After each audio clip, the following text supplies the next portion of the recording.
কেয়ারটেকারকে চোর সন্দেহে মধ্যযুগীয় কায়দায় নির্যাতনের অভিযোগ উঠেছে পিরোজপুরের ডিবি পুলিশের বিরুদ্ধে। গরম মোমে ঝলসে দেওয়া হয়েছে যৌনাঙ্গ, পায়ের পাতা ও শরীরের গোপন স্থানে দেওয়া হয়েছে বৈদ্যুতিক শক। গুরুতর অসুস্থ হয়ে পড়লে মামলা না করতে পরিবারকে দেওয়া হয় হুমকি। তবে অভিযুক্ত পুলিশ কর্মকর্তাকে এ ঘটনায় ক্লোজ করা হয়েছে বলে জানালেন পুলিশ সুপার। পিরোজপুর প্রতিনিধি শেখ রিয়াজ আহমেদ নাহিদের পাঠানো তথ্যচিত্রে বিস্তারিত জানাচ্ছেন সাকিব আল হাসান।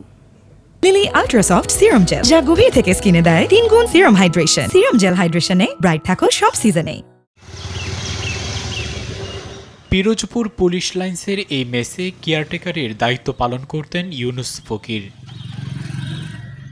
13 এপ্রিল সোমবার দুপুর 1:30টার দিকে নিজ কক্ষ থেকে 1,80,000 টাকা চুরি হয়েছে বলে জানায় পিরোজপুর ডিবি পুলিশের ভারপ্রাপ্ত কর্মকর্তা আরিফুল ইসলাম। এই ঘটনায় কেয়ারটেকার ইউনুস ফকিরকে ডেকে এনে প্রথমে মারধর ও পরে হ্যান্ডকাফ পরিয়ে নেওয়া হয় অন্য একটি কক্ষে। ভারপ্রাপ্ত কর্মকর্তা আরিফুল ইসলামের নির্দেশে চালানো হয় পাশবিক নির্যাতন।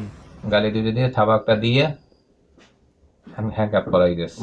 নিচে একটা ডাইনিং রুম আছে, সেখানে নিয়ে এসে মাছ শুরু করছে। তো কেউ লাথি, কেউ সোফার, কেউ কিল, তারপর ওই ইলেকট্রিক শর্ট। পুরো সঙ্গে মোম পোড়াই দিছে, তারপরে কারেন্ট শর্ট দিছে, ইলেকট্রিক শর্ট দিছে, পাড়াই ধরছে, তারপরে মা কানে থাবড়াইছে। এগুলা সুষ্ঠু বিচার চাই। বীর আরিফ যে আমার ভাইয়ের উপর যে নির্যাতন করছে, আমি এটার বিচার চাই।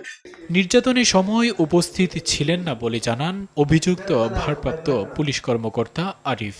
তার তো অ্যাক্সিডেন্ট হয়েছে, কিন্তু এই জিনিস করার মতো লোক আমি না। আপনি যে কাজটা করছে আমাদের ওইখানে একটা সোর্স ছিল রিপন, ও রান্নাঘরে নিয়ে গেছে, রান্নাঘরে নিয়ে এই কাজটা করছে, কিন্তু তখন আমি এই পাশে বসাছি। এ ঘটনায় অভিযুক্ত আরিফকে ক্লোজ করা হয়েছে বলে জানান পুলিশ সুপার। ইনকোয়ারি কমিটি করা হয়েছে, তাকে পরশুদিন করা হয়েছে, ক্লোজও করা হয়েছে, তাকে এখন প্রসাদ পরে বিচার ব্যবস্থাকে উপেক্ষা করে কোনো ব্যবস্থা গ্রহণ না করার জোর দাবি সচেতন মহলের। সাকিব আল হাসান, RTV।